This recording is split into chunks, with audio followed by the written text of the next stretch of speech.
Hello guys, in this video I am going to show you how to set the user time zone in the FlightAware flight tracker application.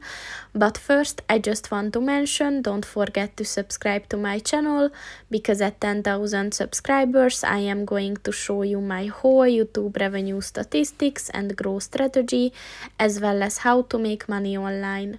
Let's jump into it. First of all, open the application on your phone and then click on the three dots at the top of the page on the right, and then click on the settings button, and then at the time section click on the user time zone button, and as you can see, here are all the available time zones that you can set within this application. So just click on the one that you want to use and it is set. So that's pretty much it for this video, guys. See you in the next one. Goodbye.